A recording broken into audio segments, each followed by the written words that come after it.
አንደበት እሳት ነው ይላል። ያቃጥላል፣ ጫካውን ያቃጥላል ይላል። አንደበት እሳት ነው፣ አስተዋይ ግን ዝም ይላል ይላል።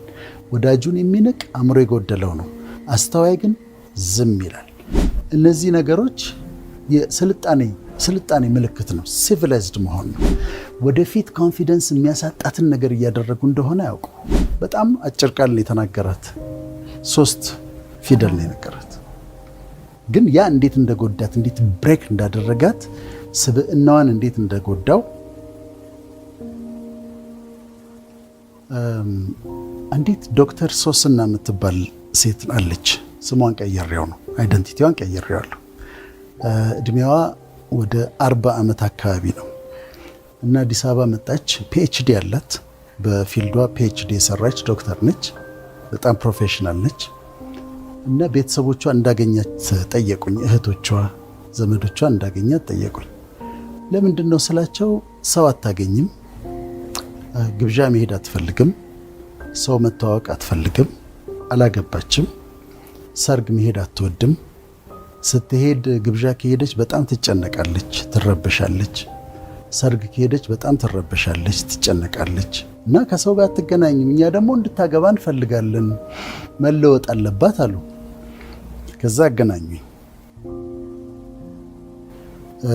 ከልጅቷ ጋር አወራን። በጣም ፕሮፌሽናል ፒኤችዲ የሰራች በሙያዋ ሰክሰስፉል፣ አሜሪካን ሀገር ነው የምትኖረው፣ ቤት አላት፣ ፔይድ ኦፍ የሆነ ፕሮፐርቲዋ፣ መኪናዋ የምትነዳው በጣም ውድ መኪና፣ በቃ በምድር ላይ ሰክሰስፉል የምትያቸው ሰዎች አይነት ነች።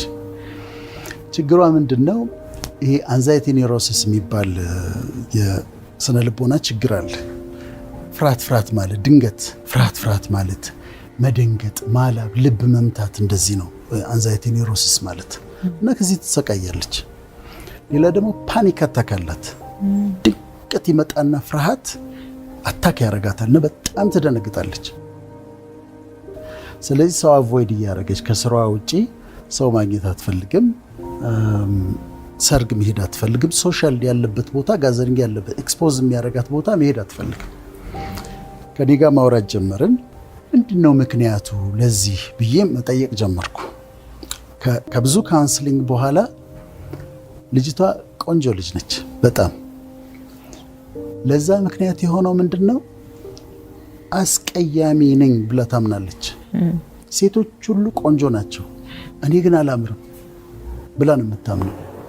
ስለዚህ ወደ አንድ ቦታ ወደ ሰርግ የሆነ ወደ ግብዣ ስትሄድ እነዚህ ሁሉ ሴቶች ሲያምሩ እኔ ግን አላምርም ብላ ነው የምታምነው። ማን የነገራት ይሄንን? who told you እንደማታምሪ ማን የነገረሽ? አሁንም በፕሮሰስ ነው። በፕሮሰሱ ስንሄድ 12ኛ ክፍል እያለች ቦይፍሬንድ ነበራት እና ከቦይፍሬንዷ ጋር የተወሰነ ጊዜ ካሳለፉ በኋላ ሲለያዩ አንቺ ሴቱ ሁሉ ቆንጆ ነው፣ አንቺ ግን you are ugly ብሏታል። you are ugly ብሏት፣ አስቀያሚ ነሽ ብሏታል። አልመታትም፣ አልደበደባትም። ምንድን ነው ያደረገው? ቃል የተናገረው ቃል ወረወረባት። you are ugly፣ አስቀያሚ ነሽ አላት። ያ ውስጧ ገብቶ ከሷ ጋር ተዋህዷል። አምናዋለች፣ የነገራትን ነገር አምናዋለች። she was convinced እና አምናው ከሳብኮንሽስ ማይንድ ውስጥ ተቀምጦ አሁን ወደ ፐብሊክ ስትወጣ ያ ነገር ነው የሚመጣባት። ያንን ቃል ብትረሳውም ግን ውስጧ የነገራትን ነገር ስላመነችው ኮንፊደንስ አሳጥቷታል። አላገባችም፣ ሰርግ መሄድ አትችልም፣ ግብዣ መሄድ አትችልም። በጣም አጭር ቃል ነው የተናገራት፣ 3 ፊደል ነው የነገራት። ግን ያ እንዴት እንደጎዳት እንዴት ብሬክ እንዳደረጋት ስብዕናዋን እንዴት እንደጎዳው ከ10 ምናምን ዓመት በፊት የተነገራት አንድ ጎረምሳ የነገራት ቃል እንዴት እንደጎዳት ማየት ትችላለሽ። ሳብኮንሽስ ስለሆነ ካውንስሊንግ የሚረዳው ለዚህ ነው። መጀመሪያ ያወራሻት ያጫወትሻት ችግሯ ምን እንደሆነ ታገኛለሽ። ከዛ ቀስ እያልሽ ወደ ኋላ ስትመልሻት እዛ ጋር አንድ ሰውዬ አንድ ነገር እንደተናገራት ታውቂያለሽ። በዛ ነው የደረስነው። ቤተሰባችን ውስጥ ዘመዶች ይመጣሉ፣ አክስቶች ይመጣሉ፣ አጎቶች ይመጣሉ። ሲመጡ ቀልድ እየመሰላቸው ልጆች ላይ የሚናገሩት ነገር አለ። እንዴ እቺ ልጅ ትለያለች ከቤተሰቡ፣ ሁሉም ልጆቹ እኮ ቆንጆች ናቸው፣ አንቺ ምን ሆነሽ ነው? ቀይ ናቸው ሁሉም፣ እቺ ግን ከየት ነው የመጣችው? ባሪቾ ብለው ቅጽል ስም ያወጡለት። they have no idea ምን ያህል ስብዕናዋ ላይ ጠባሳ እያስቀመጡ እንደሆነ፣ ወደፊት ኮንፊደንስ የሚያሳጣትን ነገር እያደረጉ እንደሆነ ያውቁ። ስለዚህ ይጎዳል። ፖዚቲቭን የኔን ምሳሌዎች ልንገርሽ፣ በእኔ ህይወት የተፈጠሩ። እኔ 8ኛ ክፍል እያለሁ የወንድሞቼ ጓደኞች ሙዚቀኞች ናቸው እና ዘፋኞችም ይመጣሉ እና ሁሉ እነሱን ነው የማየው። ናይት ክለብ ይሄዳሉ፣ ይዘፍናሉ፣ ያመሻሉ ምናምን ደስ ይለኛል፣ አያቸዋለሁ። ከዛ አንድ ቀን በጣም ፖፑላር የሆነ በሰዓቱ በጣም ዝነኛ የሆነ ዘፋኝ ቬሪ ሃንድሰም በጣም ታዋቂ የሆነ ዘፋኝ እነሱ ጋር ይመጣልና አንድ ቀን ዞራልና ወዳጄ እኛ የምናደርገው እንዳታረግ፣ አንተ ጥሩ ጭንቅላት ነው ያለ፣ መማር አለብህ አለኝ። ገንዘብ አልሰጠኝም፣ ሌላ ነገር አላደረገኝም፣ ቃል ነው የሰጠኝ። ያ ግን ነው እንዴ ብዬ እንዳስብ አደረገኝ።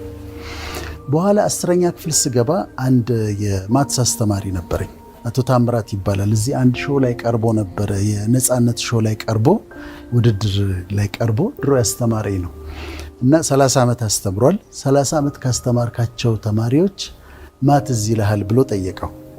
አንድ ወዳጄ ነው የሚባል ልጅ ነበር፣ አሁን ዶክተር ሆኗል አሉ ምናምን ብሎ ተናገረ።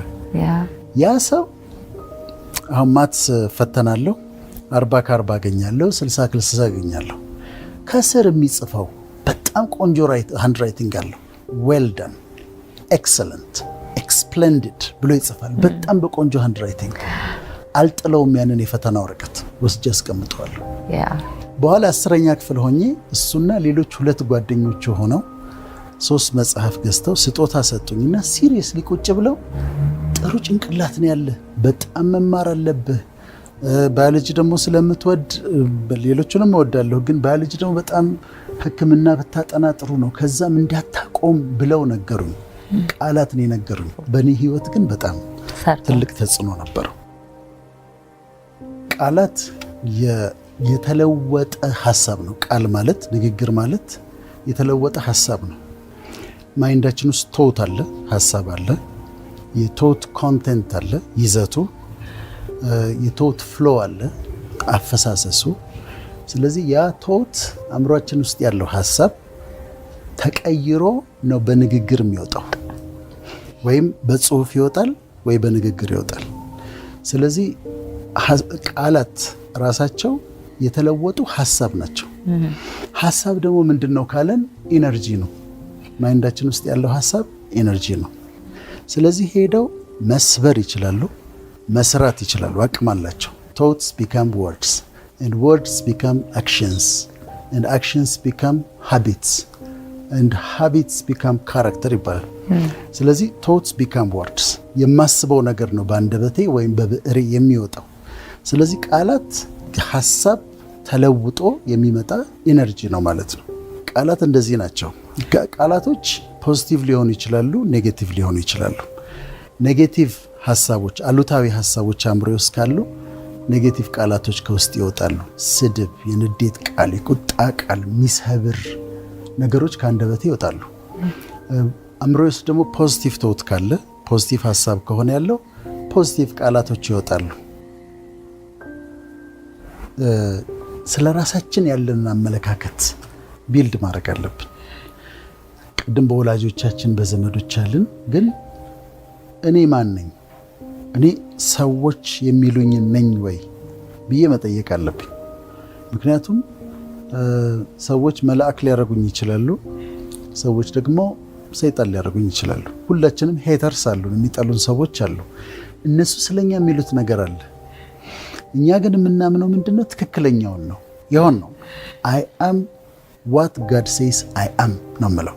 እኔ እግዚአብሔር ነህ ያለኝን ነኝ። እግዚአብሔር ግሩምና ድንቅ አድርጌ ፈጥሬያለሁ ብሎኛል። ግሩምና ድንቅ ሆኜ ተፈጥሬያለሁ። እግዚአብሔር የሚገርም ብሬን ሰጥቶኛል። እግዚአብሔር እንዲህ አድርጎልኛል። እሱ ነህ ያለኝን በሙሉ ነኝ ብዬ ዲክሌር አድርገዋለሁ። ስለዚህ አይ አም ዋት ጋድ ሴይስ ዛት አይ አም። አይ ሃቭ ዋት ጋድ ሴይስ ዛት አይ ሃቭ። ጤና አለኝ፣ ደስታ አለኝ፣ መንፈሳዊ በረከት አለኝ፣ አቅም አለኝ፣ ጤንነት አለኝ። ዓለም ልሞኛል፣ ያንግ አድርጎኛል ብዬ ራሴ ላይ እናገራለሁ።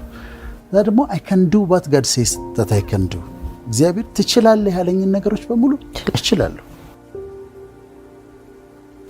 ስለዚህ ራሳችን ላይ ዲክሌር የምናደርጋቸው ሰልፍ ዲክለሬሽንስ አሉ። የምናውጃቸው ጤነኛ ነኝ፣ ደስተኛ ነኝ፣ ሰክሰስፉል ነኝ፣ ፊውቸር ያማረ ነው፣ ይሳካልኛል፣ ይሆንልኛል፣ እወደዳለሁ። ከዛ እነዛ ያልሻቸው ነገሮች ይመጣሉ። አሁን ስለ ራሴ ያለኝን አመለካከት ካስተካከልኩ ሰልፍ ስቲም አለኝ። ራሴን በጣም ወደዋለሁ። አይ አም ኦኬ ዊዝ ማይሰልፍ። ባለኝ ነገር ደስተኛ ነኝ። የሰዎችን ነገር አልፈልግም። እከሌን መሆን አልፈልግም። ማንንም ሰው ብትጠይቅኝ ማንን መሆን ትፈልጋለህ ለውጠ ተለዋወጥ ብትይ በፍጹም ራሴን ነው መሆን ፈልገው። ምክንያቱም ይሄንን ሰውዬ እግዚአብሔር የሰራው ነው፣ በራሱ ምንም አይደለም፣ ግን ከእግዚአብሔር የተነሳ ያደረገው ነገር አለ። የሱ የእጅ ስራ ነው፣ የሱ አርት ወርክ ነው። ስለዚህ ራሴን እቀበላለሁ፣ ራሴን እወዳለሁ። ከዛ ከሰዎች ጋር ደግሞ ሪሌት ስታረጊ ሁል ጊዜ ባልንጀራ ካንተ የተሻለ እንደሆነ ቁጠር ይላል። ስለዚህ ዳጊ ከኔ ትሻላለች ብዬ ነው የምጀምረው በትህትና። ከዛ ኮምፒቲሽን የሚባለውን አላስፈላጊ አቮይድ ታደርጋለች በህይወትሽ። እንደዛ ካረግን ቆንጆ ህይወት እንኖራለን። መጀመሪያ ዘፍጥረት ላይ እግዚአብሔር ሲፈጥር ምንድን ነው ያደረገው? ተራራውን እንደዚህ ቀረጸ እንደ አርኪቴክት። ዩኒቨርሱን እቺን ኮከብ እንዲላርጋት ብሎ ነው የፈጠረው አይደለም። ቃል ነው የተናገረው። እግዚአብሔርም ብርሃን ይሁን አለ፣ ብርሃን ሆነ። ቃል ነው የተናገረው። just like that። ከዛ ምድር በሙሉ በውሃ የተሸፈነች ነበረች። እግዚአብሔርም ውሃው ወደ አንድ ቦታ ይሰብሰብ አለ። ከዛ ውቅያኖስ አገኘሽ። የብሱ ይገለጥ አለ፣ ተናገረ። ከዛ የብሱ ተገለጠ። ምድር ፍሬ ያለው ዛፍ ታብቅል፣ ቡቃያ ያለው ሳር ታብቅል ብሎ ተናገረ። በቀለ። ውሃው እንትን የሚንቀሳቀሱ ይፍጠር አለ፣ ተናገረ፣ ሆነ። ከሰማይ ጠፈር በታች ከምድር በላይ ወፎች ይብረሩ አለ። የፈጠረው በቃላት ነው እና ቃላት እየተናገረ ነው የሰራው። ዩኒቨርስን የሰራው ቃላት እየተናገረ ነው እና የቃልን ኃይል ታያለሽ። እሱ የሱ የአምላክ ቃል ነው። ቃል ተናግሮ የሌለ ነገር ይሁን ሲል የሌለ ነገር አውት ኦፍ ናቲንግ ይመጣል ማለት ነው። ከዛ ቃል ራሱ ደግሞ ክርስቶስ ልጁ ራሱ ቃል ነበር የሚባለው። ቃል መጀመሪያ ቃል ነበረ፣ ቃል በእግዚአብሔር ዘንድ ነበር፣ ቃልም እግዚአብሔር ነበረ። በኋላ ቃል ስጋ ሆነ፣ ኢንካርኔሽን ይባላል እሱ። ስለዚህ ቃል ነው። ወደ መጽሐፍ ቅዱሱ ደግሞ ስንመጣ ስለኛ ሲናገር መጀመሪያ እንዴት አስቸጋሪ እንደሆነ ይናገራል። አንደበት እሳት ነው ይላል፣ ያቃጥላል፣ ጫካውን ያቃጥላል ይላል። አንደበት እሳት ነው። ሰው ፈረስን መግራት ችሏል ልጓም አስገብቶ። ሰው መርከብን የሚያክል ነገር ወደ ፈለገው ነገር ማንቀሳቀስ ይችላል። ነገር ግን አንደበቱን ግን መግታት አልቻለም ይላል። ከዛ አንደበቱን ሳይገታ ልቡን እያሳተ እግዚአብሔርን ማምለክ የሚያመልክ ያለ ከመሰለው አምልኮ ከንቱ ነው ይላል። ምን ማለት ነው? አንዲት ሴት ቤተክርስቲያን ሄዳ ዘምራ ጸልያ ጾማ ቤት ስትገባ ሰራተኛዋን ሙልጭ አድርጋ ከሰደበቻት አበላሸችው፣ ተበላሽ። ስለዚህ ይናገራል። ዲፊከልት ነው ግን አስቸጋሪ ነው፣ ግን እንድንገታው ግን ይፈልጋል። ምንድነው እኛ አድርጎ የተባልነው? አንደኛ መጽሐፍ ቅዱስ ዝምታን ኢንካሬጅ ያደርጋል። አስተዋይ ግን ዝም ይላል ይላል። ወዳጁን የሚንቅ አእምሮ የጎደለው ነው፣ አስተዋይ ግን ዝም ይላል። ለመናገር ጊዜ ያለው ይላል መክብብ ደግሞ፣ ዝም ለማለት ደግሞ ጊዜ ያለው ይላል። ስለዚህ አስበን እንድንናገር፣ ዝም ማለት ባለብን ጊዜ ዝም እንድንል ያበረታታል። ዳዊት አቤቱ ለአፌ ጠባቂ አኑር ይላል። ለአፌ ጠባቂ አኑርልኝ በአንደበቴ እንዳልስት ይላል። መናገር ያለብን ምንድን ነው? መጽሐፍ ቅዱስ ሲነግረን መናገር ያለብን በጨው እንደተቀመመ ይሁን ይላል። የሚያንጽ በጨው የተቀመመ ይሁን ይላል። የምትናገሩት ነገር ተቀምሞ ተዘጋጅቶ ጣፋጭ ሆኖ የሚወጣ እንጂ ክፉ ቃል ከአፋችሁ አይወጣ ይላል እና መልካም ንግግርን ለማነጽ የሚጠቅም ይሁን ይላል። ያማረ ቃል እንደ ማር ወለላ ነው ይላል። እንደማር ለነፍስ የሚያለም ለነፍስ ጣፋጭ ነው፣ ለአጥንት ጤና ነው ይላል እና እንደማር ወለላ ነው ይላል። ስለዚህ የምንናገረውን ነገር እንድንጠነቀቅ እንድናስብበት ይነግረናል። ውጤት ደግሞ እንዳለው ይነግረናል። አሁን ጌታ ራሱ ሲናገር ከውስጥ ከሆድ የሚወጣው እሱ የሚያረክስ እሱ ነው ያለው። ቃላት ናቸው የሚያረክሱት። ስለምትናገሩት ስለ እያንዳንዱ ቃል በፍርድ ቀን መልስ ትሰጡበታላችሁ ተብሏል። ሕይወትና ሞት በምላስ እጅ ናቸው ይላል። እንዴት ሲሪየስ እንደሆነ ነው የምታየው። ኮንሲኩዌንስ እንዳላቸው ቃላቶቻችን ያሳያል። እና የፈውስ ቃል የሚባሉት እንደዚህ የሚያንጽ ኮምፕሊመንት የሚደረግ የሚጠቅም ነገር ስትናገሪ፣ ያንን ሰው የሚያለመልም ነገር ስትናገሪ፣ ጀነረሲቲ ነው እሱ ራሱ። እኔ አሁን ኮምፕሊመንት ማድረግ እወዳለሁ። ሰዎችን አፕሪሼት አደርጋለሁ። አንድ መድረክ ላይ ከሌሎች ሰዎች ጋር ከተጋበዝኩ መጀመሪያ ስለነሱ ጥሩ ነገር ሳልናገር አልጀምርም። ሊፍት ውስጥ እርጉዝ ሴት ካገኘው አንቺ እርግዝና እንዴት ነው የሚያምርብሽ ነው የምላት። ኮምፕሊመንት ነው። ያቺ ቃል ገብታ ታሳምረዋለች።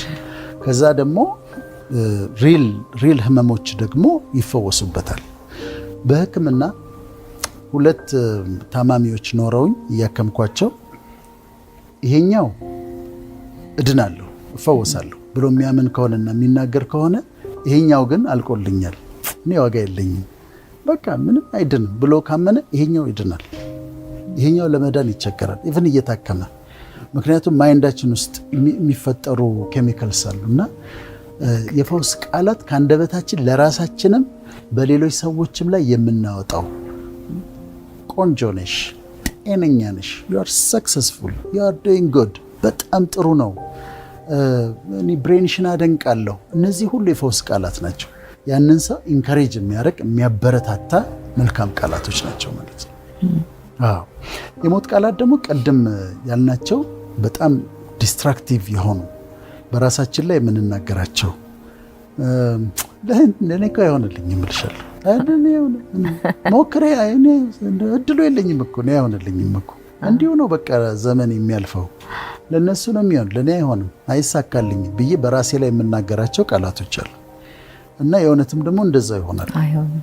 በሰዎችም ላይ ቅድም እንዳልነው አትረባም፣ አትጠቅምም፣ አንተ ጎበዝ አይደለህም ብለን የምንናገራቸው የሚጎዱ የሚሰብሩ ነገሮች፣ ከዛ የእርግማን ቃሎች፣ እርግማን ስንናገር፣ ስድብ ስንናገር፣ እነዚህ ደግሞ ሰባሪ ናቸው።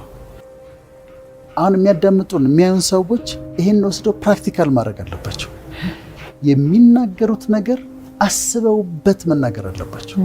ምንድን ነው የሚያመጣው ነገር? ኮንሲኩዌንሱ ምንድን ነው? ውጤቱ ምንድን ነው? ትንሽ አለመቸኮል። እንደውም ምን ይላል? ለመስማት የፈጠንክ ለመናገር የዘገየህ ሁን ይላል። ስለዚህ አሰብ ማድረግ፣ እንዲህ ብላት ምንድን ነው ሊመጣ የሚችለው፣ እንዲህ ብል ምንድን ነው ሊመጣ የሚችለው ብሎ መጠየቅ። በጥናት ለዲቮርስ ለፍቺ ቁጥር 1 ምክንያት ነምበር 1 ቶፕ ሪዝኑ ኮሚኒኬሽን ችግር ነው፣ መግባባት ነው። በዓለም ዙሪያ ነው። ስለዚህ ቃላትን ማውጣት፣ ቃላትን መቀበል፣ ተግባቦት ኤክስቼንጅ የሚያደርጉት ነገር ነው። ከዛ ደግሞ ቤት ውስጥ በሚኖሩበት ጊዜ አንዳንዴ የተፋቱ ልጆች እንዲገጥማቸዋል ትምህርታቸው ላይ እንዲህ ይባላል። እውነት ነው፣ ቺልድረን ኦፍ ዲቮርስ ይባላሉ። በኋላ ሲጠና ግን ከተፋቱት ሰዎች ይልቅ አንድ ቤት ውስጥ እየኖሩ ባልና ሚስት ሁሉ ጊዜ የሚጣሉ ከሆኑና የሚሰዳደቡ ከሆነ ኔጌቲቭ ኢነርጂ ቤቱን ከሞላው ልጆቹ ላይ ከፍተኛ ጭንቀት ነው የሚያመጣው። ስለዚህ አስበን መናገር፣ የሚጠቅም ነገር መናገር፣ ፖዚቲቭ ቲንከር መሆን፣ ከዛ ደግሞ ከፖዚቲቭ ቲንኪንግ የሚወጣ ደግሞ ፖዚቲቭ ንግግሮችን ብቻ መናገር። የማሳሩ ኢሞቶን ጥናት አይቻለሁ። ሂድን ሜሴጅ ፍሮም ዋተር ነው እንደዚህ የሚል መጽሐፍ ነጻፉት። ኒውዮርክ ታይምስ ቤስት ሴለር ነበር። በኋላ ቻሌንጆች ነበሩት። ሲዩዶ ሳይንስ ነው ልክ አይደለም ብለው ተከራክረውታል። እኔ ግን ሳየው እንደው በጣም ነው የተገረምኩት። ምንድን ነው ያደረገው? በብርጭቆ ውሃ ያደርግና ብርጭቆ ላይ አይ ላቭ ዩ የሚል ቃል ጽፎ ይለጥፍበታል። ኦቨርናይት ያድራል ውሃው። ከዛ በረዶ እንዲሰራ ያደርገዋል። ክሪስታሎቹን ያያል። አይ ላቭ ዩ ብሎ የለጠፈበት በጣም የሚገርም የሚያማምሩ ናቸው። አይ ሄት ዩ አይ ዋንት ቱ ኪል ዩ ጠላሃለሁ ልገልህ ፈልጋለሁ ብሎ ደግሞ ይጽፍና ውሃው ላይ ይለጥፍበታል። ከዛ ያድራል ውሃው ወደ በረዶ ይለወጣል። ክሪስታሎቹን ሲያቸው አስቀያሚ ክሪስታሎች ስብርብር ያሉ ጥምዝምዝ የተጣመሙ ክሪስታሎች። ውሃው በረዶ በሚሆንበት ጊዜ ውስጡ በማይክሮስኮፕ በዳርክ ማይክሮስኮፕ ሲታይ ቅርጽ ያላቸው ነገሮች ይወጣሉ። ደንበኛ የአርት ስራ ነው የሚመስሉት። አሁን አይ ላቭ ዩ የተባሉት ውሃ የሚያማምሩ በጣም ጎበዝ ሰዓሊ የሳላቸው ስዕሎች ነው የሚመስሉት። ጥላቻ የተለጠፈባቸው ደግሞ ስብርብር ያሉ የተጣመሙ ምንም ዲፋይን ማታረጊያቸው እና አስገራሚ ነበር። ሌላ ያደረገው ደግሞ ጸሎት እንዲጸለይበት አደረገ። ውሃው ላይ የተጸለየበት ውሃ በኋላ በረዶ አድርጎ በማይክሮስኮፕ ሲያያቸው እነዛን ቅርጾቹን ያመጣውን ቅርጽ ማመን አትችልም እንዴት እንደሚያምሩ ካልተጸለየበት ውሃ።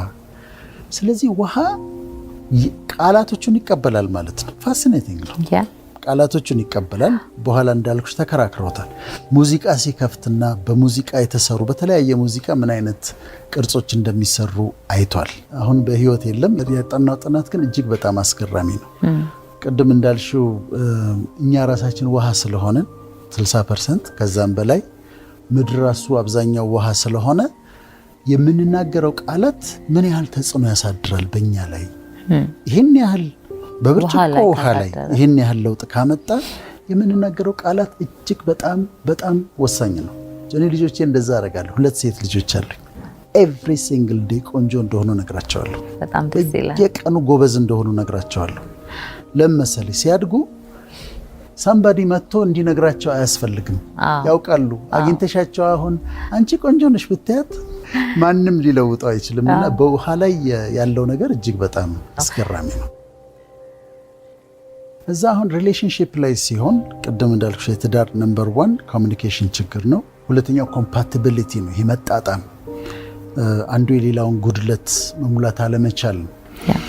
ሪሌሽንሺፑ ሲሆኑ መጀመሪያ እንዴት ኮሚኒኬት እንደሚያደርጉ ቁጭ ብለው መነጋገር አለባቸው። ሃው ቱ ኮሚኒኬት፣ ጀለሲን ማስወገድ፣ ቀናትን ማስወገድ፣ ትረስት መደራረግ፣ ከዛ ይቅርታ መጠየቅ መቻል፣ ታንኪዩ ማለት መቻል። እነዚህ ነገሮች የስልጣኔ ምልክት ነው። ሲቪላይዝድ መሆን ነው። ዘመናዊነት ነው። ኤግዛክትሊ ሲቪላይዝድ ስትሆኚ ይቅርታ ትጠይቂያለሽ። ማጥፋት አይቀርም ግን ይቅርታ ጠይቃለሁ። ለእያንዳንዷ ነገር ታንኪዩ ላለሁ። ስለዚህ መጀመሪያ አሁን ሪሌሽንሺፕ ላይ ያሉ ሰዎች ሲጀምሩት ገና እንዴት ተግባቦታቸው እንዴት እንደሆነ፣ ችግሮች ሲፈጠሩ እንዴት ሃንድል እንደሚያደርጉ፣ ምን ማድረግ እንዳለባቸው ማወቅ አለባቸው። ተናዶ ላይናገራት ቃል ይገባል። መናደድ፣ መሳደብ፣ የማይገባ ነገር እንደማይናገራት እሷም እንደዛው እንደማትናገረው ሲናደድ ራሱን አብርዶ ቀስ ብሎ ሊጠይቃት ይችላል። ስልክ ለምንድን ነው ያላነሳሽው ብሎ ከጮኸባትና ከበጠበጠ አገሩን አስቸጋሪ ነው። ስለዚህ መስማማት አለባቸው። ሀገራችንን እየጎዳ ያለው ነገር አንዱና ዋነኛው ንግግር ነው ብዬ አስባለሁ። እነዚህ ኢንፍላማተሪ የሚባሉ ንግግሮች አሉ። ተቀጣጣይ የሆኑ ይሄዳሉ፣ ኢንፍሌም ያደርጋሉ፣ ደግሞ በጣም ይጓዛሉ። ፕሮቮካቲቭ የሆኑ ንግግሮች አሉ፣ የሚተናኮሱ፣ ብሔርን የሚተናኮስ፣ የሆነ ሃይማኖትን የሚተናኮስ ፕሮቮካቲቭ የሆኑ ንግግሮች አሉ። በኢትዮጵያ ፖለቲካ ታሪክ ስትመለከች አሁን የመጡት እነዚህ ንግግሮች ናቸው። እንዲህ ተብለን ነበረ፣ እንዲህ ተሰድበን ነበረ፣ እንዲህ ትሉን ነበረ፣ እንዲህ ይሉን ነበረ የሚል የሆነ ሰው የተናገረው ነገር እዛ ጋር እሱ ነው ተከትሎ የሚመጣው። እዚህም ደግሞ ወደ አክሽን የሚለወጠው እኮ ንግግሩ ነው። ቅድም ቶት ወደ ወርድስ ይለወጣል፣ ወርድስ ወደ አክሽን ይለወጣል። ግድያው ምኑ የሚመጣው ከንግግር የተነሳ ነው። ፖለቲሽያንስም ማወቅ ያለባቸው የሚናገሩት ነገር ይከተላቸዋል። እንደ ዘበት ኢንተርቪው ላይ የተናገሩት ነገር ይከተላቸዋል። ኢትዮጵያ እናፈርሳለን ብሎ የተናገረው ነገር እንደሚቀጥለው 30 ዓመት ገና ይከተለዋል። ወይም ሌላ አንድ የተናገሯት ስቴትመንት ትከተላቸዋለች። እና በጣም ተጠንቅቀው ፖዚሽን ላይ ያሉ ሰዎች አስበው፣ ካልተቻለ ያንብቡ፣ ጽፈው እሱ ይሻላል። ቃለ መጠይቅ ላይ ምናምን ነው ትላልቅ ስህተቶችን የሚሰሩትና የማይችሉ ከሆነ በጽሁፍ ቢያነቡት ይሻላል። ያለበለዚያ በጣም አስቦ አሰላስሎ የሚናገረውን ነገር ማሰብ ያስፈልጋል። ከዛ ህዝቡም የሚናገረው ነገር ፌስቡክ ላይ ዩቲዩብ ላይ የሚናገሩት ነገሮች ጥንቃቄ ያላቸው። አሁን ኢነርጂ አይደል ቶትም ቃላትም ኢነርጂ ነው። ኔጌቲቭ ኢነርጂ አሁን አየሩን ይሞላዋል። እኔ በግሌ ሆን ብዬ ነው መድረኮች ላይ ስቆም ቃለ መጠይቆች ላይ ስቆም ኢትዮጵያ የቃል ኪዳን ሀገር ነች፣ ትባረካለች፣ ገና እንበለጽጋለን፣ በጣም ከፍ ካሉ ሀገሮች አንዷ ነው ምን ሆነው ብዬ እናገራለሁ። ለነገሩ አምነዋለሁ። ማምነውን ነገር ነው የምናገረው። ግን ያ የምናገረው ነገር ቢያንስ ይሄ ኔጌቲቭ ኢነርጂውን እንዲያሸንፍ ነው የምፈልገው። ዩቲዩብ በጣም ስለሚታይ የምናገራቸው ነገሮች ፖዚቲቮቹ ስለ ኢትዮጵያ የምናገረው ኢትዮጵያን መልካም ነን፣ የምንዋደድ ነን፣ ይሄ ጦርነት ይቆማል፣ ኢትዮጵያ ታድጋለች፣ ወደ ከፍታዋ ትወጣለች ብዬ እናገራለሁ። ፖዚቲቭ ነው፣ ኢነርጂ ነው። ስለዚህ መሪዎችም የፖለቲካ ፓርቲ የሚመሩ ሰዎች፣ ጋዜጠኞችም ትንታኔ መስጠት ጥሩ ነው። መተቸት ያለበትን ነገር ፖዚቲቭሊ መተቸት ይችላሉ። ለምሳሌ ይሄ ልክ አይደለም ከመል ይልቅ ይሄ በዚህኛው መንገድ ቢሰራ የተሻለ ሴም ቲንግ ነው የምናገረው፣ ግን ፖዚቲቭ ነው የምናገረው። እንደሱ ብናረገው እና ያለውን አየሩ ላይ ያለውን አንዳንዴ እኮ መጥቶ ይጫንሻል። እንደዚህ አገሪቱ ላይ ያለው ነገር ይመጣና ቁጭ ልብሽ ካመንበት ስለ ሀገራችን የምናገረው ነገር መልካም ይሁን፣ ተስፋ እንዳላት ይሁን። የስድብ ቃላቶችን እናስወግድ። ብሔርን የሚተናኮሉ ሃይማኖትን የሚተናኮሉ ነገሮችን እናስወግድ። በፍጹም አንዱ ሌላውን ያድንቅ፣ እንደውም በሃይማኖት ያድንቅ። ስለጋበሽኝ በጣም አመሰግናለሁ።